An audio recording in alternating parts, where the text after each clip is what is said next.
Cek, cek, cek. Selamat sore. Assalamualaikum warahmatullahi wabarakatuh. Waalaikumsalam warahmatullahi wabarakatuh. Waalaikumsalam warahmatullahi wabarakatuh. Ya, baik. Selamat sore semuanya. Kita berjumpa kembali ya. Alhamdulillah pada sore hari ini kita berkumpul kembali ya di sini di dalam forum perkuliahan daring untuk mata kuliah pemrograman web ya untuk prodi sistem informasi. Ini dari kelas B ya. Baik. Jadi kemarin minggu lalu saya berhalangan ya, jadi ini agak terlambat dan sepertinya Kamis Kamis depan itu tanggal merah lagi ya. Jadi tidak apa-apa ya, nanti kita mungkin akan rundingkan juga ya, kapan nanti mungkin ada kelas pengganti atau nanti mekanismenya seperti apa. Ya baik ya, untuk presensi sudah saya buka, silakan saudara bisa mulai presensi dari sekarang. Jadi untuk materi kita pada sore hari ini itu adalah arsitektur web ya.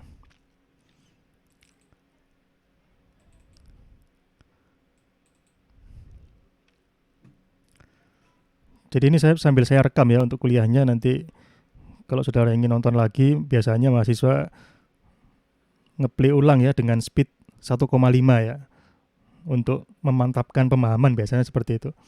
Ini biasanya saya unggah ke YouTube ya. Nanti akan saya kasih linknya di e-link. Ya jadi ini ya, pada sore hari ini pertemuan ini kita akan berdiskusi ya tentang arsitektur web ya. Jadi ini adalah sub capaian pembelajaran ya. Jadi setelah mengikuti pertemuan hari ini, diharapkan saudara yang pertama mampu menjelaskan bagaimana proses halaman web dapat ditampilkan. Prosesnya ya, step by stepnya seperti apa. Kemudian yang kedua, diharapkan saudara mampu menjelaskan konsep client server ya, pada platform web. Kemudian yang ketiga, mampu menjelaskan berbagai versi protokol HTTP ya, beserta perbedaan yang ada pada masing-masing versi tersebut ya. Kemudian yang keempat, diharapkan saudara mampu menjelaskan konsep interaksi sinkron dan asinkron pada platform web ya. Jadi ini adalah sub capaian pembelajaran. Kemudian sebelum itu kita ingin berbicara dulu tentang sejarah dan perkembangan dari web ya. Jadi sejarah kapan lahirnya web ya? Sejak kapan? Apakah dari zaman Perang Dunia atau setelahnya atau sebelum Perang Dunia misalnya seperti itu ya. Jadi ini adalah sejarah web ya.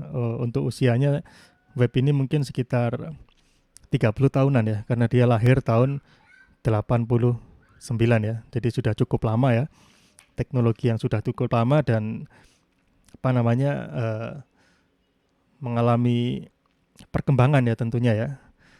Jadi apa yang terjadi tahun 89? Tahun 89 ini ada seseorang di sini, saudara bisa lihat ya, ada orangnya.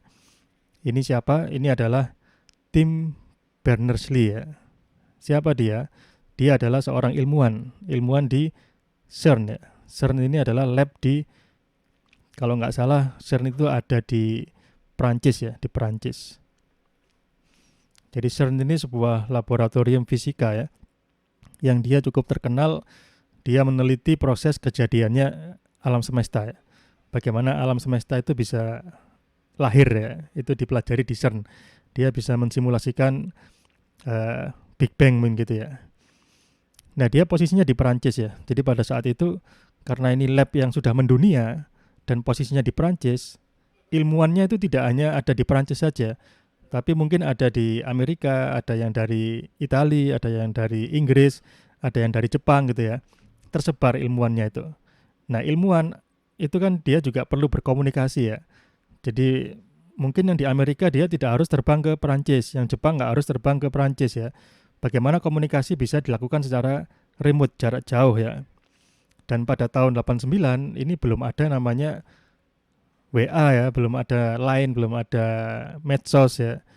Nah akhirnya diciptakan namanya teknologi internet itu ya, tapi dia masih lokal ya, hanya di dalam lab saja.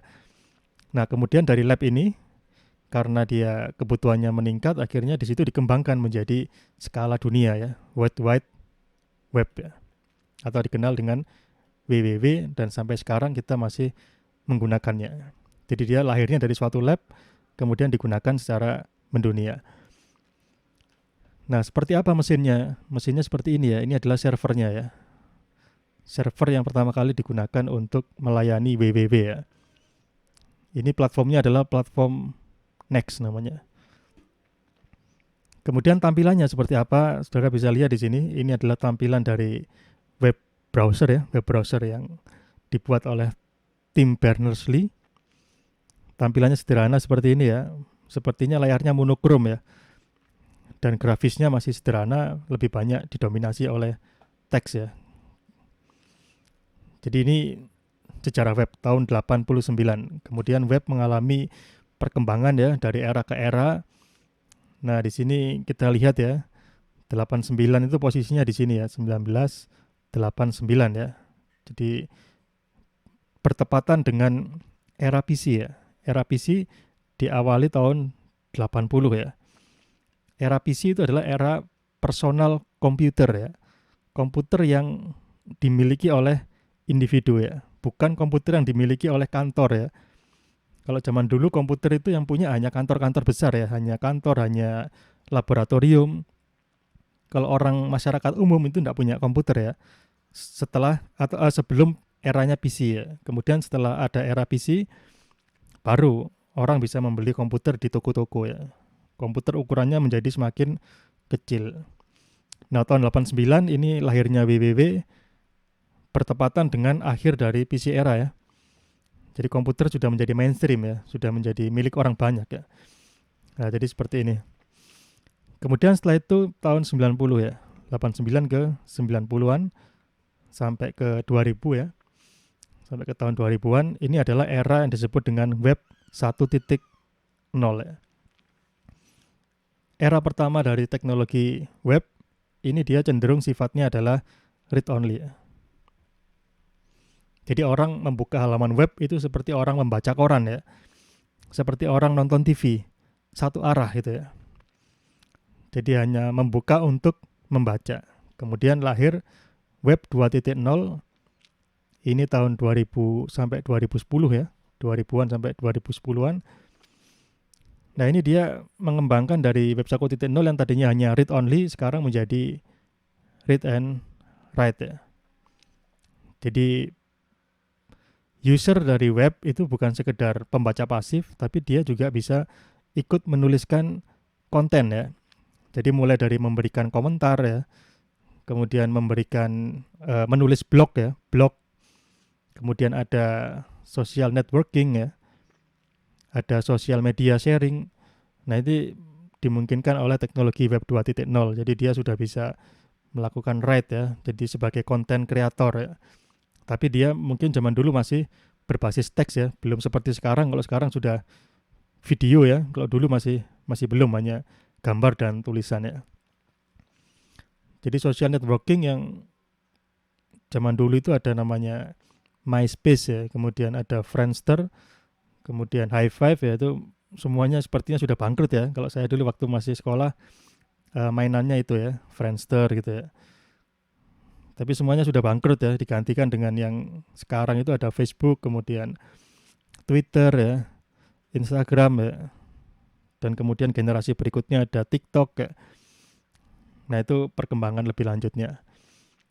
Ini web 2.0. Kemudian berikutnya ada web 3.0 ya.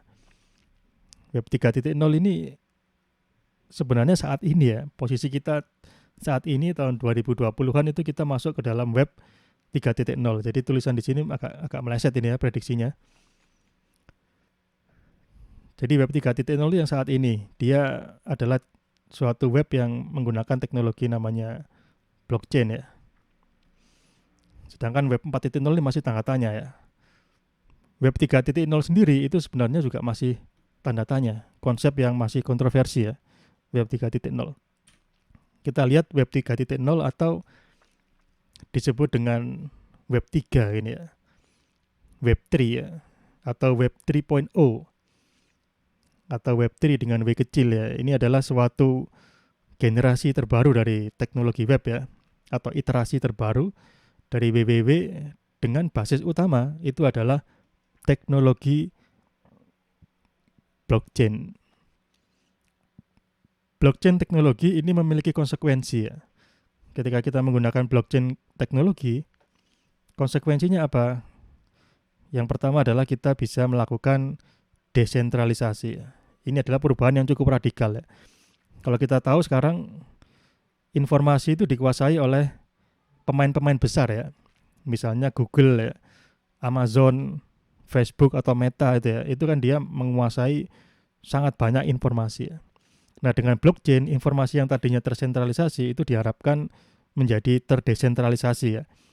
Yang tadinya dimiliki oleh pemain-pemain besar, ini bisa lebih tersebar ya, lebih merata. Tidak terjadi kesenjangan atau tidak terjadi monopoli informasi. Itu yang pertama. Kemudian yang kedua, dengan adanya teknologi blockchain, ini memungkinkan lahirnya ekonomi yang baru ya, yang dikenal dengan token based economic ya.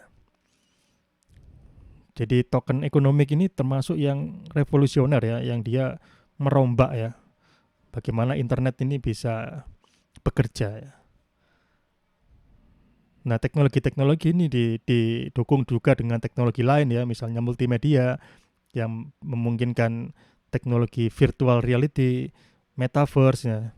Jadi perpaduan itu semua ya, itu menghasilkan web 3 ya. Jadi ada muncul ekonomi baru ya, metaverse, kemudian ada NFT ya, web 3.0, virtual land ya, virtual reality. Nah, ini macam-macam ya istilahnya ya. Dan masing-masing istilah itu apa namanya? Kadang-kadang definisinya tidak jelas gitu ya. Karena apa? Karena istilah-istilah yang beredar saat ini itu adalah marketing buzzword ya. Jadi benar yang dikatakan oleh Elon Musk ya. Jadi web 3 ini sebenarnya banyak yang mengkritisi ya. Jadi ada beberapa pihak yang mempertanyakan web 3 itu apa sebenarnya. Karena istilahnya itu macam-macam gitu ya. Dan ini cenderung dia hanya bersifat marketing buzzword ya. Jadi istilah-istilah yang bombastis gitu ya. Tapi tidak jelas gitu ya. Maksudnya apa? Dan istilah-istilah bombastis itu memang dibuat ya supaya orang itu terpana, tertarik ya, dan dia tergiring untuk menuju ke sana. Jadi semacam umpan gitu ya untuk mengerahkan massa demi motif ekonomi tentunya ya, demi mencari keuntungan. Nah, mungkin karena ini teknologi yang baru dan banyak orang awam ya, dan teknologinya juga masih belum stabil ya, kadang-kadang ada yang memanfaatkan ya untuk hal-hal yang tidak baik, misalnya dia mencari keuntungan dengan cara merugikan orang lain ya, kan bisa seperti itu ya. Nah, itu yang tidak kita inginkan ya. Jadi menurut Elon Musk ya, Elon Musk ini kan juga cukup terkenal dan orangnya itu out of the box ya. Dia di luar pattern gitu ya. Dia punya visi tersendiri ya. Menurut dia web 3 itu dia tidak real ya. Itu masih apa ya? Mungkin angan-angan gitu ya. Bendanya itu masih belum ada. Hanya sekedar harapan-harapan gitu ya. Jadi sekedar marketing buzzword, dan menurut Elon Musk mungkin 10 tahun lagi ya, atau 20 atau 30 tahun lagi baru muncul yang namanya web 3 itu ya. Itu baru bisa terbukti apakah ada benar atau hanya sekedar angan-angan yang belum bisa tercapai gitu ya. Seperti robot gitu ya. Mulai tahun 70-an tuh robot sudah digembar-gemborkan ya. Ternyata sampai sekarang mana kita berinteraksi dengan robot ya, robot humanoid misalnya ya, masih belum ada ya. Nah, mungkin itu ya web 3. Nah, untuk perkuliahan PMWeb, ini yang mana webnya yang kita pelajari? Untuk kuliah PMWeb kita belajar di web 2.0 ini ya. Web dinamis ya. Web dinamis yang bisa melakukan read and write ya.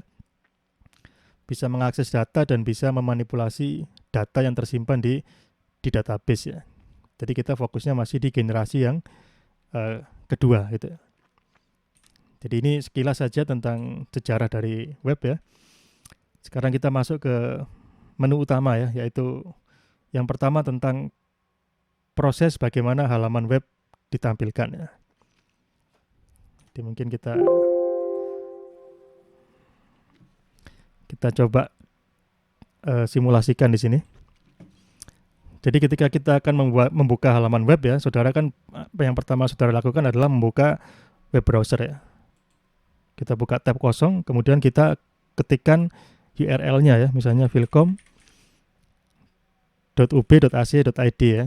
Kemudian kita tekan enter, kita tunggu proses loadingnya ya. Kemudian setelah itu akan tampil halaman web ya, secara bertahap tergantung dengan koneksi internetnya. Nah, yang ingin kita ketahui apa yang terjadi di latar belakang ya, di balik layar ini apa yang terjadi sehingga bisa seperti ini, sehingga kita bisa mendapatkan halaman web yang seperti ini ya. Jadi yang sebenarnya terjadi di balik layar itu adalah komunikasi antara klien dan server ya. Di sini tadi saya menggunakan klien yaitu Google Chrome ya, yang ada di komputer saya. Kemudian servernya siapa? Servernya tadi adalah server milik Filcom ya, filcom.ub.ac.id ya. Ada komunikasi antar dua mesin ya, mesin komputer saya dengan mesin komputernya Filcom. Dia saling omong-omongan ya, berbicara ya, mesin lawan mesin ya. Bagaimana dia berbicara? Dia berbicara dengan mekanisme request dan respon ya. Klien melakukan request, server memberikan respon. Bicaranya dengan bahasa apa? Dengan bahasa HTTP ya, atau protokol HTTP. Menggunakan apa? Menggunakan namanya HTTP message ya. Message. Jadi klien mengirim request ke server menggunakan HTTP message, kemudian server memberikan respon kepada klien juga berupa HTTP message. Jadi pertukaran datanya berupa HTTP message yang ditransmisikan melalui jaringan internet. Jadi ada request, respon menggunakan HTTP message antara klien dan server. Jadi HTTP message ini ada dua tipe ya, yaitu request dan response ya. Jadi yang request ini biasanya disebut dengan HTTP request, yang respon disebut dengan HTTP response ya. Masing-masing memiliki format yang sedikit berbeda ya. Kemudian HTTP sendiri dia ada dua versi yang saat ini banyak digunakan ya. Yang pertama versi 1.1 dan yang kedua versi 2 ya. Yang 1.1 ini biasanya saya beri istilah dia yang versi klasik ya. Sedangkan yang versi 2 ini yang versi modern ya. Jadi dua-duanya sekarang masih dipakai ya. Yang 1.1 juga masih banyak dipakai dan yang versi 2 juga ada sendiri penggunaannya. Nah, sekarang bedanya apa antara 1.1 dan 2? Perbedaan yang paling mencolok adalah dari HTTP message-nya ya. Untuk HTTP versi 1.1 dia sifatnya human readable ya. Jadi kalau kita kita baca HTTP message-nya, kita bisa membacanya. Dia berupa plain text ya. Jadi komunikasi antara klien dan server itu kalau kita sadap ya aliran datanya, itu data yang kita peroleh bisa kita baca ya, karena dia berupa plain text ya. Kemudian yang HTTP versi 2 dia beda ya, dia bentuknya adalah binary structure ya, biner ya.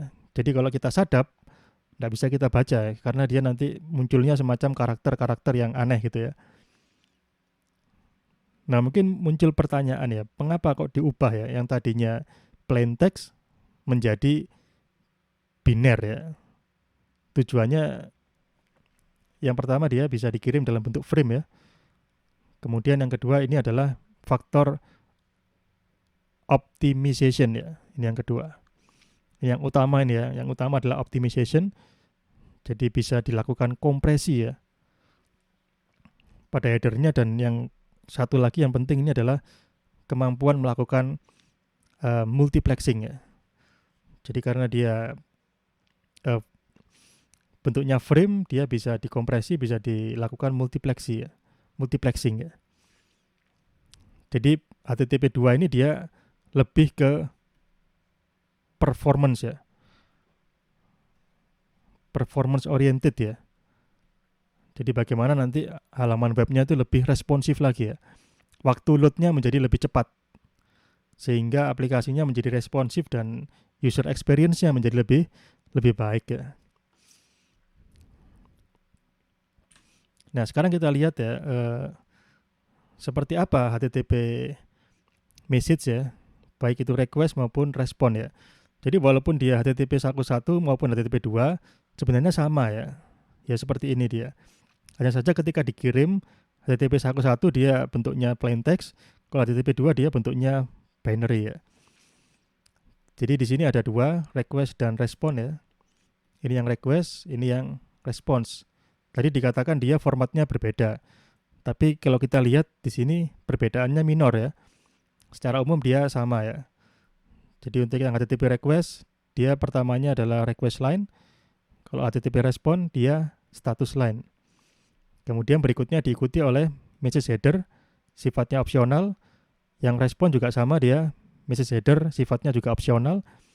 Kemudian ada blank line atau baris kosong ya. Yang respon juga sama, blank line. Kemudian message body, yang respon juga sama, message body ya. Hampir sama kecuali yang ini ya. Ini dan ini. Kemudian perbedaannya lagi adalah pada isi dari message header ya. Message headernya berbeda, kalau yang request dia ada request header, kalau yang respon dia ada respon header ya. Jadi bedanya itu. Nah ini seperti apa HTTP message ya. Kita bisa lihat di web browser ya sebenarnya ya. Jadi kalau kita ingin melihat HTTP message pada web browser, misalnya pada Google Chrome gini ya, ini kita bisa membuka di bagian developer tools ya. Jadi di sini ada developer tools, atau saudara bisa klik Ctrl Shift I ya. Ini diklik, nanti dia akan membuka suatu jendela ya. Nah seperti ini ya. Ada banyak tabnya ya. Ada inspect, element, console, source, network ya. Nah di sini kita pilih yang network ya. Kemudian setelah kita pilih network, kita refresh ya halamannya. Kita refresh, nanti dia akan merekam aktivitas jaringan yang dilakukan untuk menampilkan webnya tadi ya. Jadi ini saya refresh ya. Bisa kita lihat di sini ada pergerakan ya. Nah ini ada pergerakan. Kemudian kalau kita lihat di sini di pointer mouse saya ya, itu ada jumlah request yang dilakukan ketika membuka halaman Philcom ya. Saat ini sudah 150-an request ya. Sudah 160, 170 dan masih terus ya. Sudah hampir 180. Nah ini sudah 180 request ya, tapi ini mungkin masih bertambah atau sudah selesai ya, masih bertambah terus ya. Jadi bisa dibayangkan ya, untuk membuka satu halaman web Philcom ini sudah 180 request ya. Padahal kita tekan enternya sekali aja ya. Tapi ternyata banyak sekali jumlah request yang dilakukan. Ini tandanya apa? Tandanya dia web Philcom ini cukup kompleks ya. Dia memiliki banyak aset-aset, misalnya JavaScript, kemudian gambar ya, JPEG, PNG, kemudian ada CSS ya, itu sangat banyak sekali ya. Untuk HTML-nya sendiri biasanya hanya satu ya. HTML-nya ada di atas sendiri nih. Kalau kita scroll ke atas, nah di sini ada philcom.ub.acid. Nah ini adalah file HTML-nya ya. Kita bisa lihat tipenya dokumen ya. Ini kalau kita lihat, kita klik ya, misalnya kita klik. Nah seperti ini ada tab header ya. Jadi kita bisa melihat header dari respon dan request ya. Ini header respon ya, kita lihat source-nya. Nah seperti ini ya. Ini adalah response header ya. Kita lihat baris pertama, HTTP 11200, oke. Ini adalah status line ya. Jadi yang ini status line.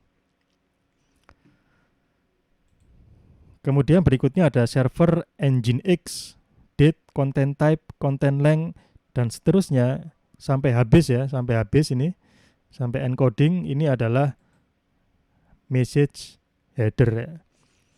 Sedangkan message body-nya di mana tidak kelihatan ya kalau di web browser ya.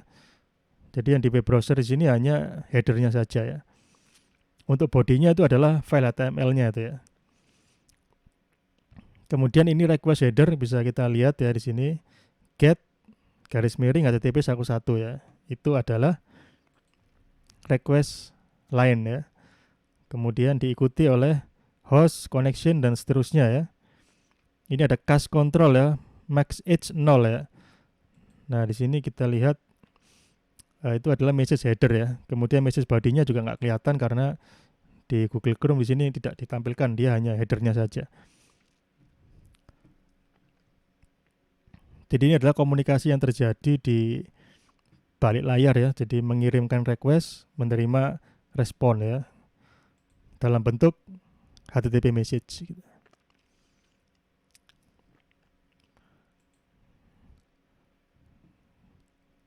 Coba mungkin kita bandingkan ya, bagaimana dengan yang di XAMPP ya.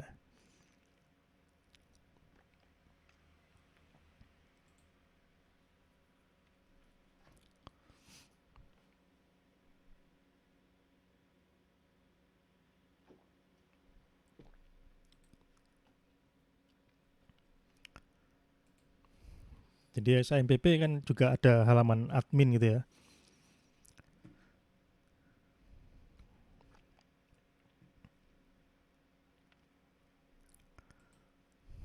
Coba kita buka di localhost ya.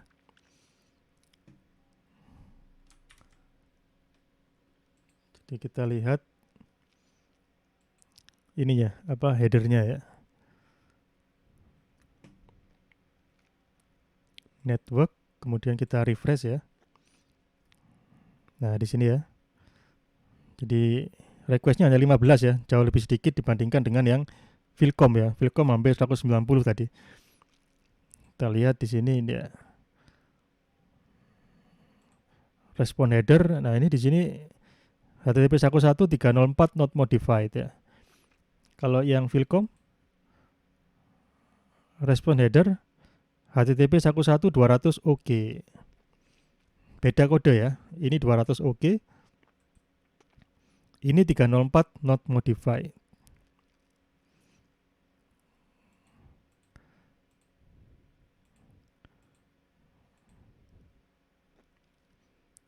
Mungkin ada yang bisa tahu ya kenapa bisa berbeda gitu ya.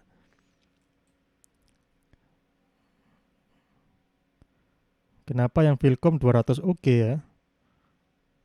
Tapi yang SAMPP 304 tadi not modified ya ini ya. 304 not modified. Ada yang tahu mungkin itu maksudnya apa itu ya?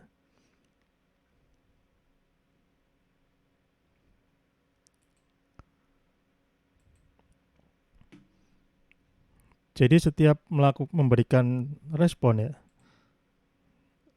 status line di sini, itu dia ada status HTTP-nya ya. Ini kalau yang di Vilcom rata-rata 200 ya. Hampir semuanya 200.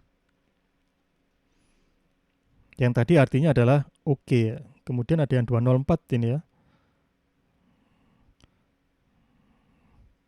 Kalau 204 apa artinya?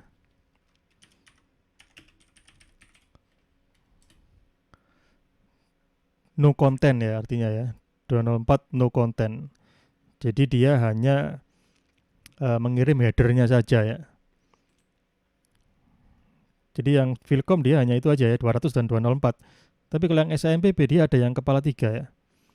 304 dan 307 di sini ya. Yang 304 ini tadi not modified. Ada yang tahu mungkin maksudnya apa ini?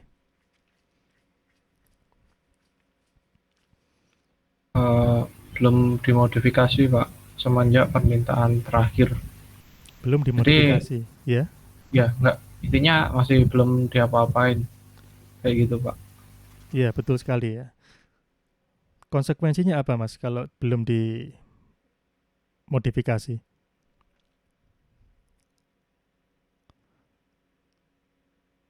Gimana Pak? Konsekuensinya gimana? Ketika klien mendapatkan respon berupa angka 304 ya, statusnya 304 itu konsekuensi bagi klien itu dia ngapain dia?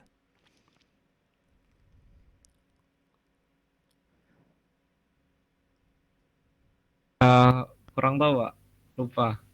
Oh iya, tapi tadi sudah betul ya, tadi not modified ya, berarti ketika di request posisinya belum berubah dibandingkan dengan request yang sebelumnya ya. Jadi kalau kita lihat di sini ya, Filcom ini ya, web Filcom, ini rata-rata kan banyak elemen statis ya.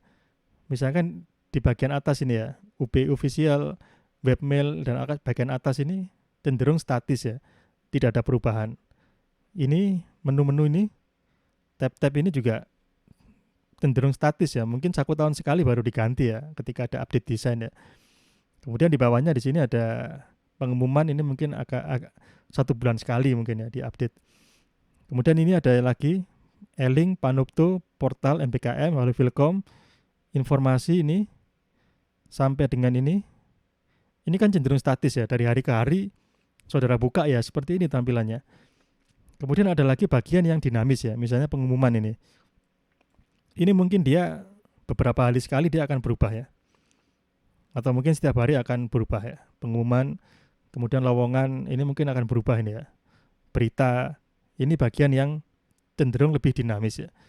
Kemudian setelah itu di bawah program studi, sambutan dekan, informasi angka ini statistika, fasilitas dan footer ya, itu kan cenderung statis ya. Jadi dalam HTTP itu ada mekanisme, misalkan tadi 304 ya, 304 itu menandakan bahwa resource-nya sama ya. Jadi klien nggak usah download lagi sebenarnya. Klien bisa ngambil dari temporary file ya. Jadi setiap browser itu kan dia punya history dan memiliki temporary file ya. Selama temporary file-nya masih ada, maka klien nggak usah narik dari server ya, nggak usah download dari server, dia ambil dari lokal ya. Tentu saja kalau ambil dari lokal, itu harusnya dia lebih cepat ya. Akses data dari hard disk dibandingkan akses data dari internet, lebih cepat dari hard disk kan ya. Jadi dia ngambilnya dari hard disk saja. Sedangkan bagian-bagian yang dinamis, yang sudah berubah, itu baru narik dari server ya. Dengan demikian lebih efisien ya. Hal-hal yang masih tetap ngambil dari cache ya, atau case ya, atau temporary file, sedangkan hal-hal yang baru ngambil dari server. Idealnya seperti itu ya. Jadi yang masih tetap-tetap itu kita bisa set dia di 304 ya. 304 seperti ini. Ini lebih efisien ya. Tapi kenapa kok di Filcom tadi ya yang kita lihat,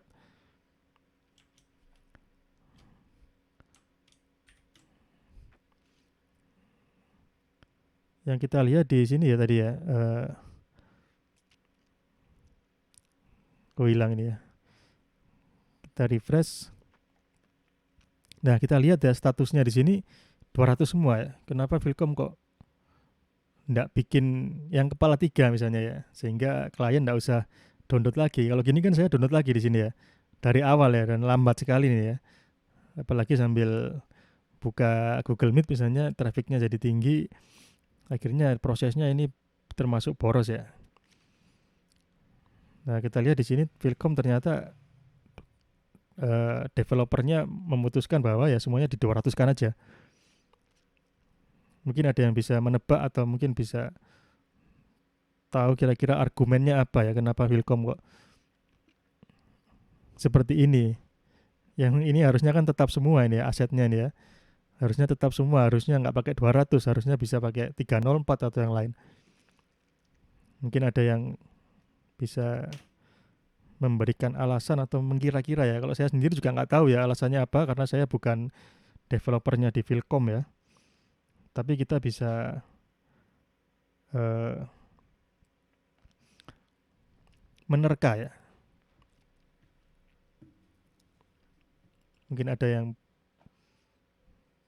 ingin menyampaikan pendapatnya mungkin, mengira-ngira kenapa ini kok seperti ini kondisinya.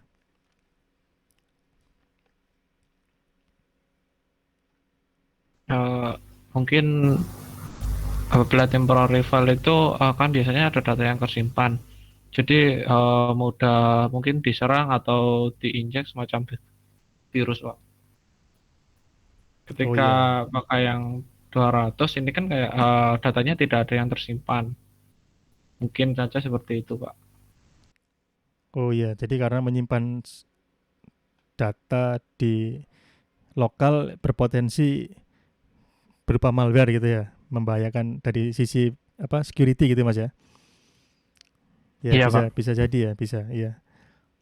Jadi dari sisi security nanti eh, bisa menjadi ancaman mungkin. Iya bisa. Tapi ini mungkin hal-hal yang perlu dicermati di sini kan ini webnya Vilkom ya. Web Vilkom kan sesuatu yang sudah terpercaya kan ya. Dan ini dia sudah tersertifikasi ya. Kalau kita lihat di sini ada tanda gemboknya ya. Kalau ada tanda gemboknya ini artinya dia sudah secure ya. Dan ini situs yang asli bukan situs yang menyamar gitu ya. Jadi artinya dia dari sumber yang terpercaya gitu ya. Jadi mungkin ada alasan lain juga ya. Jadi yang security ya bisa jadi ya. Kemudian ada alasan lain ya sebenarnya. Tapi saya juga tidak tahu ya. Jadi saya ini juga mengira-ngira ya. Sama saja bisa jadi saya salah ya. Kalau yang saya kira-kira ini dari sisi ini ya. Engineering ya. Kan engineering itu kan kita membuat suatu halaman web itu kan ada faktor cost ya. Biaya ya. Kalau kita membuat sesuatu yang optimal, yang sesuatu yang efisien, tentu biayanya akan mahal ya. Biaya yang mahal butuh sumber daya yang banyak. Harganya naik, uangnya butuh lebih banyak, waktunya lebih banyak, untuk memeliharanya juga akan lebih sulit ya.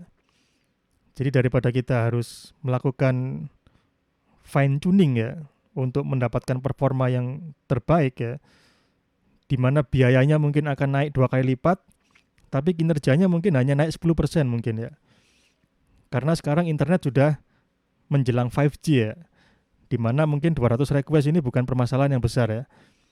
Jadi daripada kita sulit-sulit untuk menambah kecepatan 1 detik, tapi dengan menambah budget 2 kali lipat, lebih baik kita mengorbankan 1 detik, tapi dengan budget yang setengahnya gitu kan ya.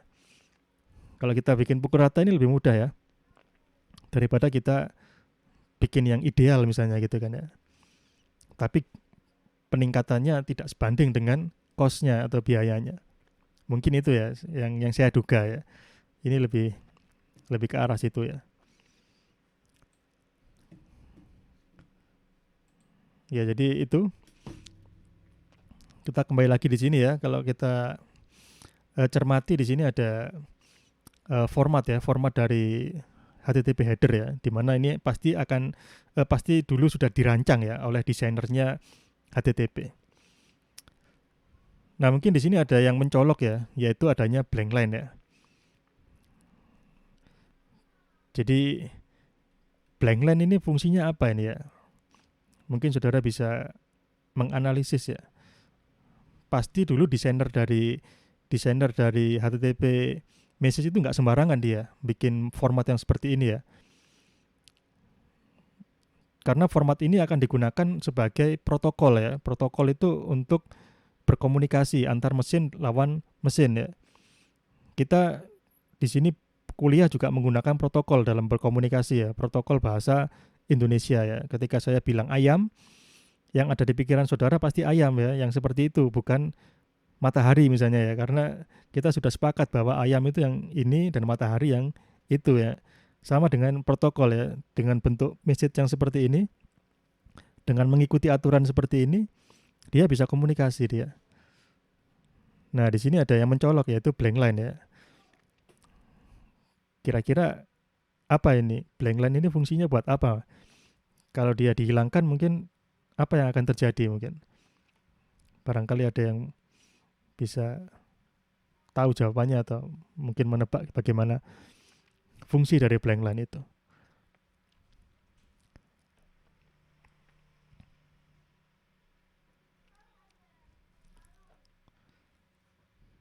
Jadi ini kan message kan yang membaca adalah komputer ya. Yang request line yang membaca adalah yang HTTP request yang membaca adalah server ya. Yang mengirim klien, yang baca server. Kalau respon baik kebalikannya, yang mengirim server, yang membaca klien ya. Nah, dalam proses membaca ini kenapa kok butuh ada blank line di sini? Antara message header dan message body kenapa ada blank line? Tapi antara request line dan message header mengapa kok tidak ada blank line? Kalau ini memang tujuannya untuk memisahkan antara satu komponen dengan komponen yang lain misalnya ya.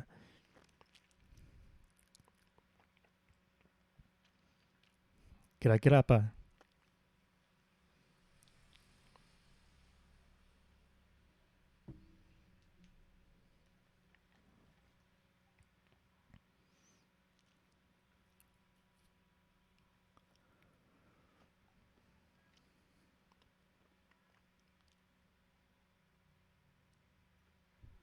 Mungkin buat jadi penanda gitu kali Pak. Kayak biar nanti ini nih HTTP request atau enggak respon gitu. Biar si komputernya tahu gitu lah. Iya, Mungkin gitu Pak. sebagai penanda Mas ya.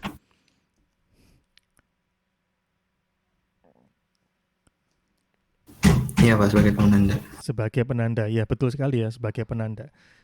Jadi yang di sini ada blank line untuk menandakan dia sudah selesai ya dari message header ke message body. Jadi ketika ada blank line, maka berikutnya adalah milik dari message body. Nah, pertanyaan berikutnya adalah kenapa yang di atas request line ke message header kok tidak ada blank line-nya? Tapi dari message header ke message body kok ada blank line-nya? Jadi ini sudah terjawab ini sebagai apa? Penanda ya. Nah, sekarang ini kenapa di sini kok tidak butuh penanda? Kalau yang body ke header kok butuh penanda?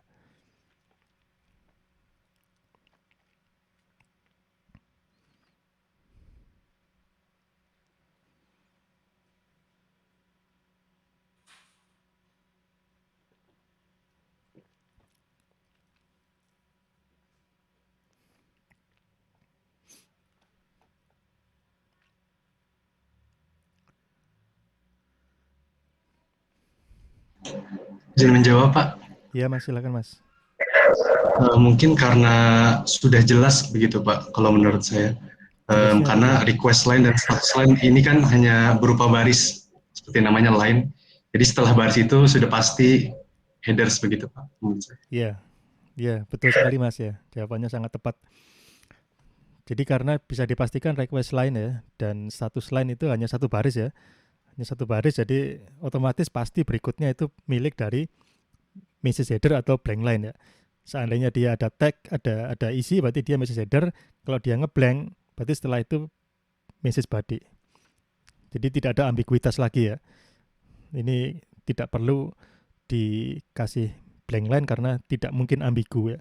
Tapi kalau ini kalau kita hilangkan blank line-nya, nanti nyampur ya. Message header itu kan bisa satu baris, bisa dua baris, bisa tiga baris, bisa nol baris ya. Jadi nggak tahu komputer itu nggak bisa membedakan ya. Kalau kita manusia mungkin bisa dengan mudah membedakan walaupun ini dibolak-balik misalnya request line-nya taruh di bawah sendiri, message body-nya di atas kan nggak masalah ya, kita manusia ya.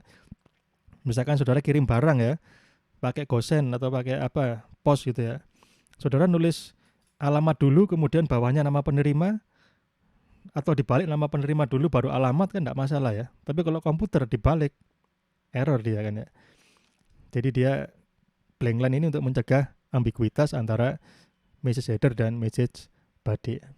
Iya betul sekali jawabannya. Jadi ini kita lihat contoh body message yang tadi ya. Cuman yang di browser itu dia hanya sampai di sini ya. Jadi ini adalah request line satu baris ya. Kemudian ini adalah request header ya. Kemudian yang HTTP respon ini adalah status line yang baris pertama. Kemudian di sini ada header ya, respon header. Kemudian di sini ada blank line ya. Kita lihat di sini blank line. Nah setelah itu baru respon body ya. Respon body misalnya HTML ya, berarti dia file HTML-nya itu akan dicetak di sana di bagian respon body. Ini URL yang bisa kita ketikkan di address bar ya, ada protokol HTTP misalnya, kemudian diikuti oleh username dan password. Ini saya sampai sekarang belum pernah pakai ya. Mungkin saudara ada yang pernah pakai username dan password, dituliskan di sini. Ada @-nya ya. Kemudian berikutnya ada host ya. Host.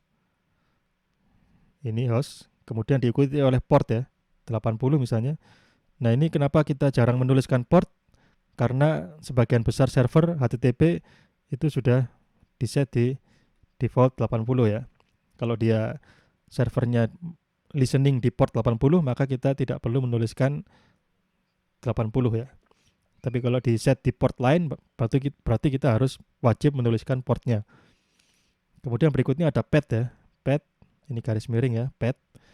Kemudian setelah itu ada garis miring lagi. Ini namanya file. Ini file. Kemudian ada tanda tanya di sini ya, tanda tanya. Ini masuk ke dalam query ya. Query ini terdiri dari nama, variabel, dan nilai ya. Jadi di sini query-nya nama variabelnya adalah ses, nilainya 1 ya. Kalau kita ingin nambah lagi variabelnya, maka kita bisa kasih dengan tanda dan ya. Misalkan status sama dengan 0 misalnya. Dan lagi apa gitu bisa. Dan seterusnya ya. Kemudian berikutnya kita ketemu dengan tanda pagar ya. Ini adalah fragment ya. Jadi ini adalah format dari URL atau Unified Resource Locator. Kemudian ini perbedaan antara protokol HTTP 1 dan 2 ya. Yang pertama terkait dengan multiplexing. Kita bisa lihat di sini sama-sama ingin download 3 aset ya. JavaScript, CSS, dan PNG ditarik dari server ya. Dengan menggunakan HTTP 1.1 maka yang terjadi seperti ini, dia butuh 3 TCP connection ya. 1, 2, 3. Kalau kita menggunakan HTTP 2, kita ingin menarik 3 aset, JavaScript, CSS, dan PNG, yang perlu dilakukan hanya dengan membuka 1 TCP connection ya. Ini bisa terjadi dengan yang disebut dengan teknik multiplexing. Jadi multiplexing itu yang seperti ini, yang tadinya 3 koneksi bisa di semacam apa ya, digabungkan gitu ya dalam 1 koneksi sehingga ini lebih cepat ya, karena latensinya lebih kecil mungkin ya, tidak butuh membuka banyak koneksi, jadi jedanya lebih kecil dan lebih cepat. Ini multiplexing. Jadi yang pertama, HTTP 2 bisa lebih cepat dari HTTP 1 karena dia menggunakan multiplexing. Kemudian yang kedua berkaitan dengan optimalisasi ya. Ini ada 3 macam interaksi yang berbeda, di mana interaksi yang satu dengan yang lain itu merupakan optimalisasi dari interaksi yang lainnya. Jadi yang kiri ini saya kasih nama interaksi yang klasik ya, request respon. Kemudian yang kedua ini adalah pipelining. Kemudian yang ketiga ini adalah multiplexing plus SPDY ya, atau SPID atau apa gitu istilahnya ya. Kita lihat di sini ada sumbu ya, sumbu waktu yang ke bawah ya. Jadi semakin ke bawah artinya dia semakin lama ya. Jadi di sini kita sama-sama mengadu 3 mekanisme di mana dia sama-sama melakukan 3 request dan 3 respon ya dalam kondisi jaringan yang sama, maka hasilnya adalah yang klasik yang paling lambat ya.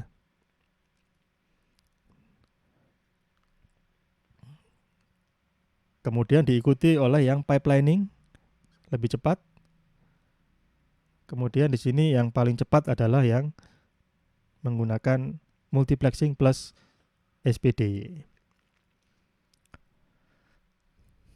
Jadi sama 3 request dan 3 respon ya. Yang klasik kita lihat ya, klien request, server memberikan ini ya, request 1, kemudian respon 1 ya. Kemudian klien memberikan request lagi, kedua. Kemudian server memberikan respon yang kedua. Ini request yang ketiga, respon yang ketiga. Kemudian dirasa cukup lambat ya, akhirnya didesain lagi interaksinya, dioptimalkan menjadi model pipelining. Nah, di sini ada perbedaan ya. Perbedaannya apa? Sehingga yang pipelining dia bisa lebih cepat daripada yang klasik itu karena dia melakukan apa dia? Apa yang terjadi di pipelining? Mungkin ada yang bisa menemukan jawabannya dari gambar ilustrasi itu.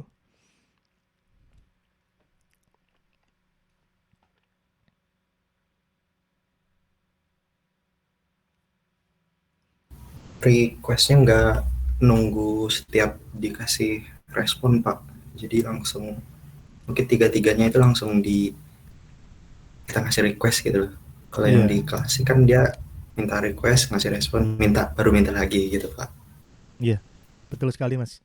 Jadi dari klasik ke pipelining itu dia menghilangkan waktu tunggu ya. Waktu tunggu terhadap respons ya. Jadi daripada dia menunggu terjadinya respon ya. Jadi ini request 1, dia belum dapat respon ya. Dia melakukan request yang kedua. Request kedua dilakukan, request 1 belum dapat respon, dia masih melanjutkan lagi dengan request yang ketiga. Baru kemudian dia dapat respon 1, respon 2 dan respon 3. Karena dia menggunakan waktu tunggu untuk melakukan aktivitas lain, maka dia tidak terjadi blocking ya. Akhirnya dia menjadi lebih cepat ya. Daripada menunggu, lebih baik saya request lagi gitu kan ya. Ini menjadi lebih cepat ya. Jadi dia tidak ada apa istilahnya ini blocking ya, atau istilahnya dia di sini head of line blocking itu dihilangkan. Nah, kemudian dari sini masih bisa dioptimalisasi lagi ke versi multiplexing dengan SPDY. Apa di sini yang dihilangkan? Sehingga dia bisa lebih cepat lagi.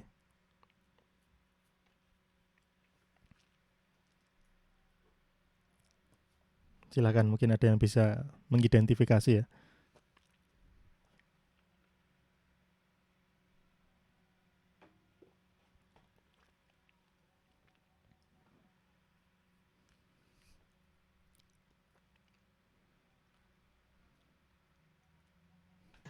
Semua responnya dilakukan secara serentak, Pak.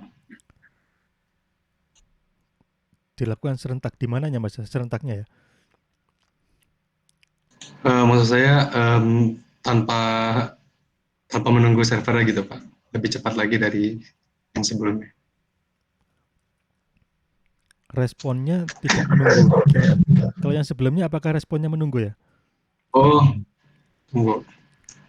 Oh, ini ya, Pak. Dari servernya, request-nya mungkin yang bersamaan ya, Pak. Request-nya iya bersamaan ya, betul ya. Karena dia Oke. multiplexing ya. Bisa lebih rapat di sini ya, kita lihat ya. Request-nya itu bisa seperti ini. Kalau ini kan agak jauh-jauh ya di sini ya. Ya itu yang ke satu ya, multiplexing dia lebih cepat request-nya. Satu TCP connection ya. Kemudian ada lagi yang terlihat di situ.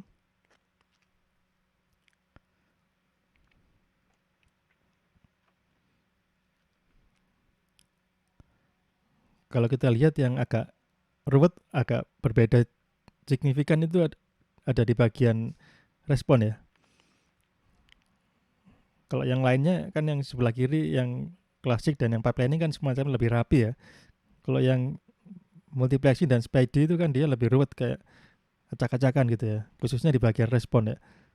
Mungkin dari situ bisa saudara simpulkan mungkin apa yang dihilangkan ya. Sehingga dia bisa lebih cepat.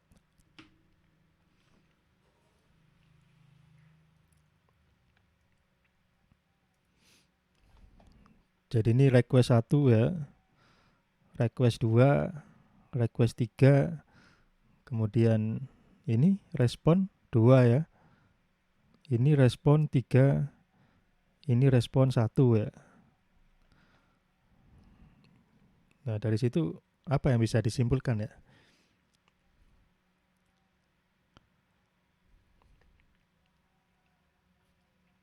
Izin menjawab, Pak. Silakan, Mbak.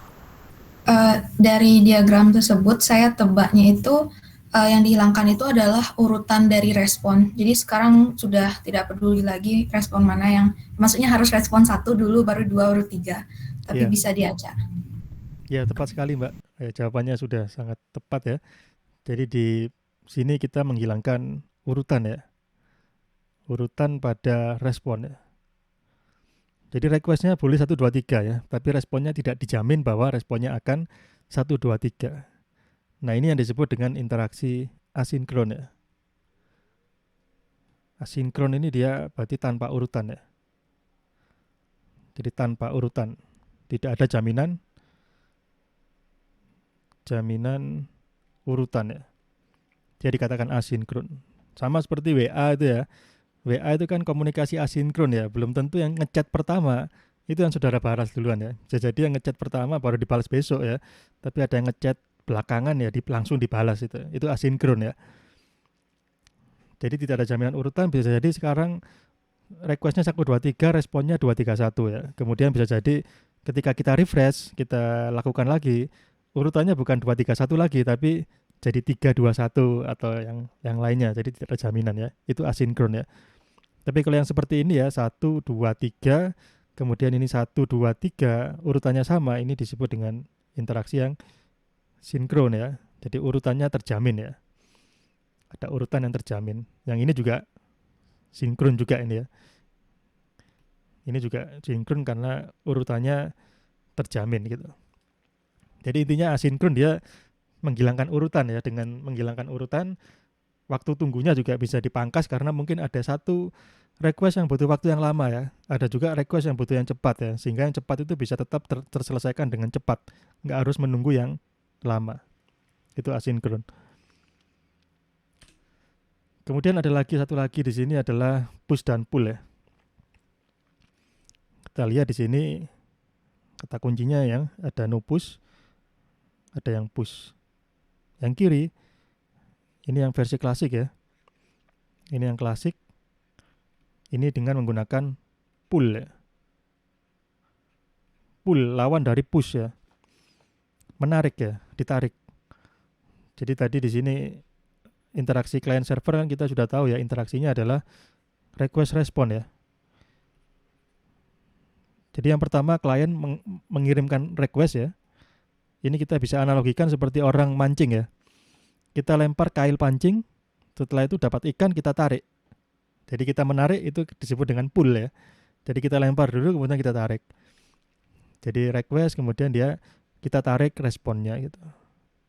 Jadi kita melakukan request untuk menarik respon. Kita melempar request untuk menarik respon sehingga dikatakan dia pull. Jadi seperti ini. Ini sama ya, ada 3 request di sini dan 3 respon ya. Request pertama yang merah, responnya merah, hijau, hijau, biru, biru ya. Ini yang klasik. Kemudian yang HTTP 2 ya. Ini yang versi pertama tanpa adanya push ya. Kita lihat di sini ya, HTTP 2 request, kemudian respon yang merah ya, kemudian request. Nah, ini dia artinya dia non blocking ya. Ini non blocking karena dia tidak harus menunggu respon ya. Beda yang HTTP 1 dia ada harus nunggu responnya, yang ini dia tidak menunggu respon yang menggunakan tadi head of line blocking atau pipelining tadi ya namanya ya. Jadi seperti ini. Request, respon ya. Dia lebih cepat ya. Tapi ini 3 request, 3 respon ya. No push atau pull ya, hanya pull saja. Nah, ini yang push ya. Nah, ini yang push, ini yang berbeda nih. Request 1, respon, kemudian respon lagi. Artinya apa di sini? 1 request, 3 respon ya. Yang request pertama yang merah, yang ini, itu dia biasa, dia sifatnya pull ya.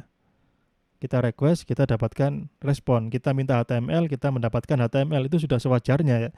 Tapi di sini ada yang tidak wajar yaitu yang hijau dan biru ya. Kita minta HTML, kenapa kok dapat bonus CSS dan JavaScript ya. Nah, ini dia disebut dengan yang push ya. Jadi dia tidak diawali dengan request ya, tapi server melakukan push ke klien. Tujuannya apa? Supaya lebih cepat ya. Jadi servernya tahu, oh ini klien minta file HTML ya, pasti nanti habis ini dia minta CSS dan JavaScript ya. Daripada dia minta lagi, ya udah sekarang saya kasih aja sekalian semuanya gitu ya, daripada nanti kliennya minta lagi, request lagi. Jadi lebih cepat ya.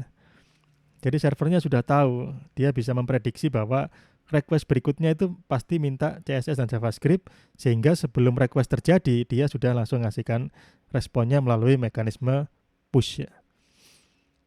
Ini yang versi yang push ya, tapi ini jarang dipakai ya untuk website yang standar ya. Karena ya itu tadi, pemrogramannya lebih kompleks ya. Kita harus memberikan semacam percabangan ya, atau if else ya. Jadi untuk aset-aset tertentu dia bisa di-push ya, sedangkan aset-aset lain tidak, misalkan seperti itu. Tapi kapan digunakan push? Ini biasanya digunakan untuk aplikasi-aplikasi yang real time ya, yang butuh real time. Misalkan saudara membuka Facebook ya, tiba-tiba ada pesan masuk, itu kan muncul otomatis ya, tanpa kita refresh halamannya ya.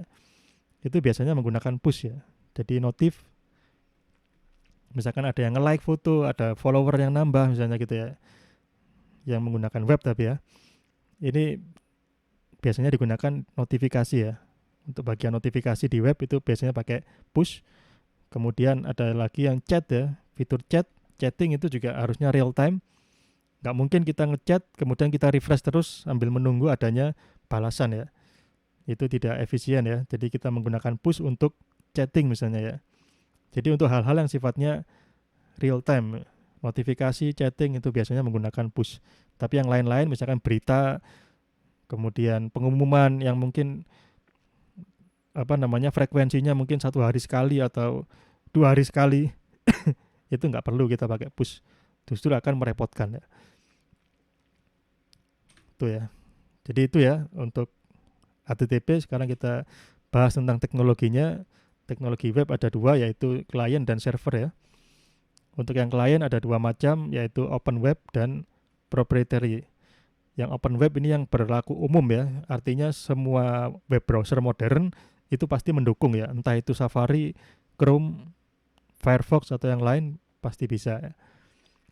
Open web platform itu isinya adalah HTML, CSS, JavaScript, dan WebAssembly ya.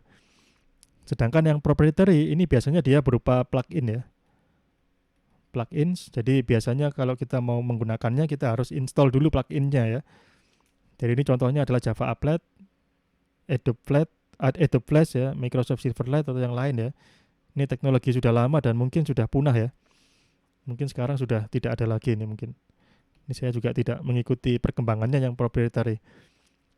Jadi disarankan kita menggunakan yang ini ya, open web platform ini ya. Jadi open web standar ini ada 3 peran ya. Yang pertama peran struktur dokumen, ini HTML yang memegang perannya. Jadi misalnya kita ingin mendefinisikan bahwa ini adalah bagian berita, ini adalah bagian pengumuman, ini adalah bagian form login, ini adalah bagian header, ini adalah footer, ini adalah notifikasi, itu adalah HTML ya yang mendefinisikannya. Kemudian CSS ini bertanggung jawab untuk tampilan ya. Misalnya ini berwarna merah, ini posisinya di kiri, ini posisinya di tengah, ini dia mengambang, ini dia float ya, ini dia tetap di kiri atas. Nah, itu dia CSS ya. Kemudian ada juga yang bertanggung jawab untuk mengatur perilaku ya.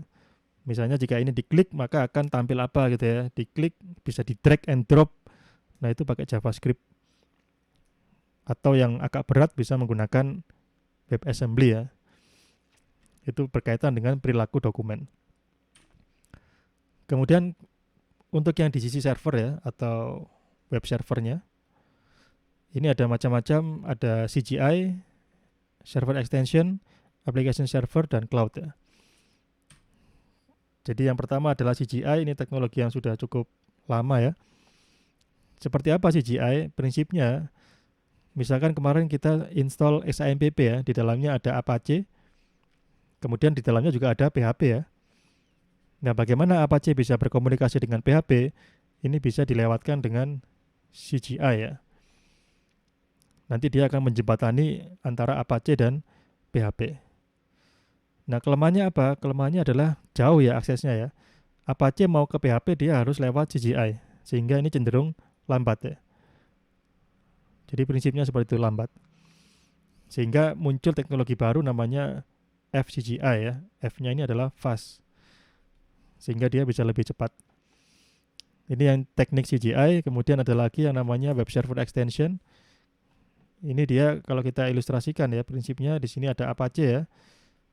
Kalau kita menggunakan Web Server Extension, maka PHP-nya kita jadikan modul di sana ya.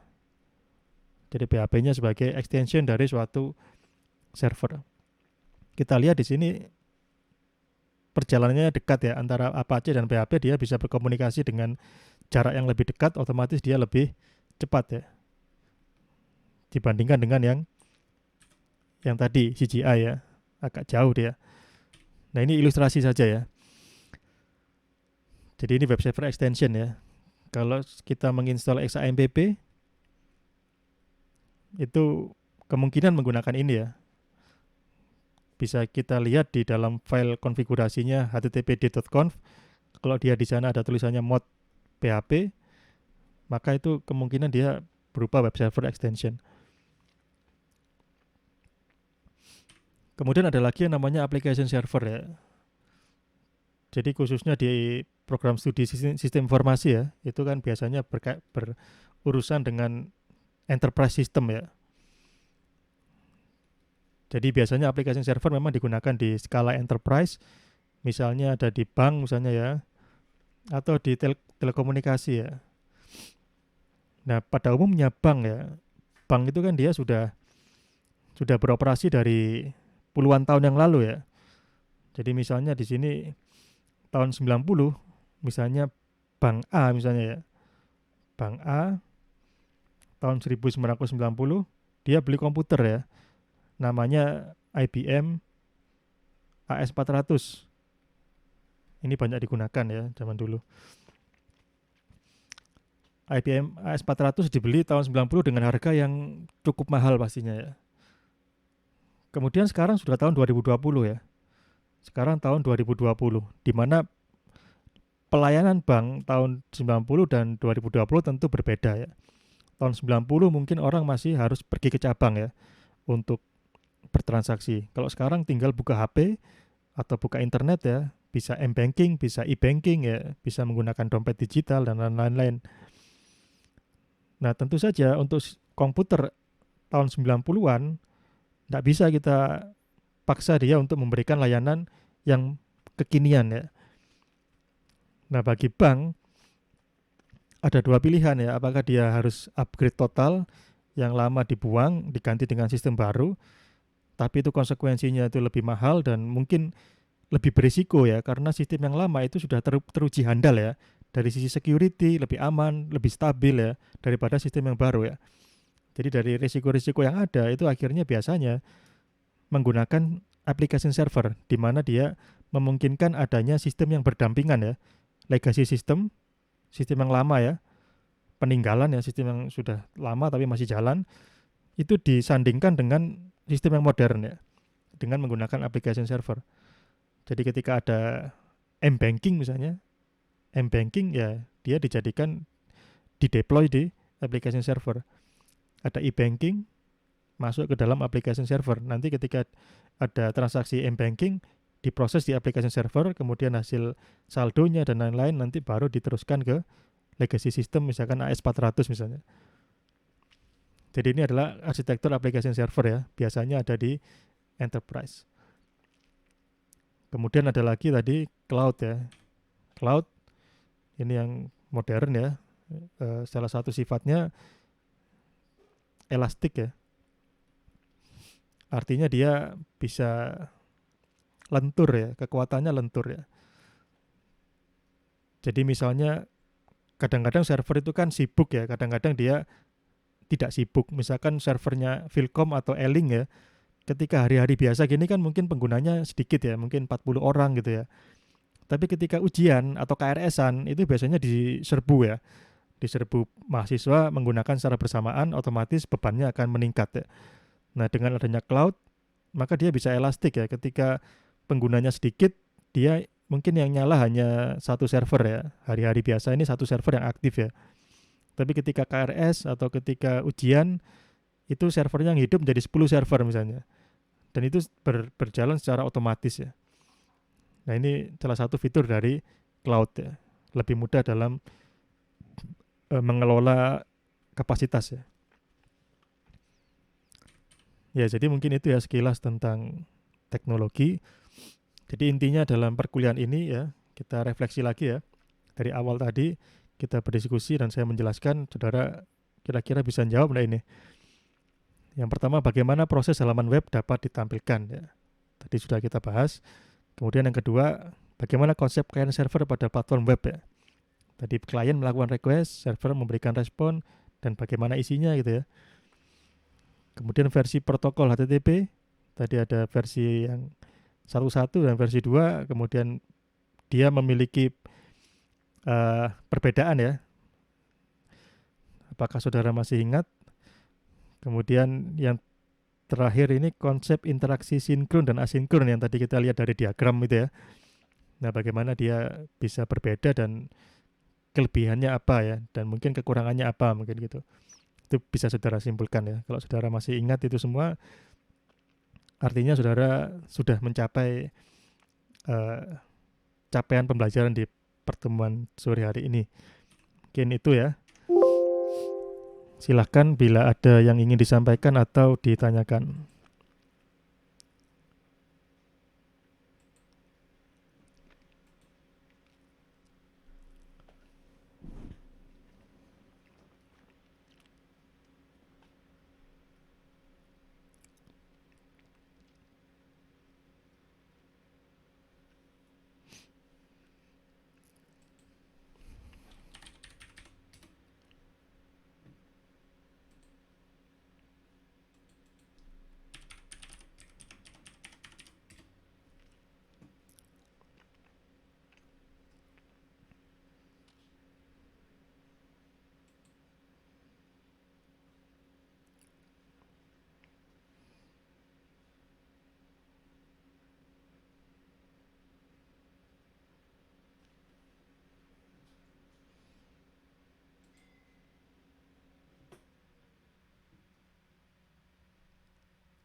Silakan. Kalau tidak ada yang ditanyakan, mohon dinyalakan sebentar kameranya ya untuk saya ambil screenshotnya.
Ya, baik, terima kasih ya sudah saya ambil screenshotnya.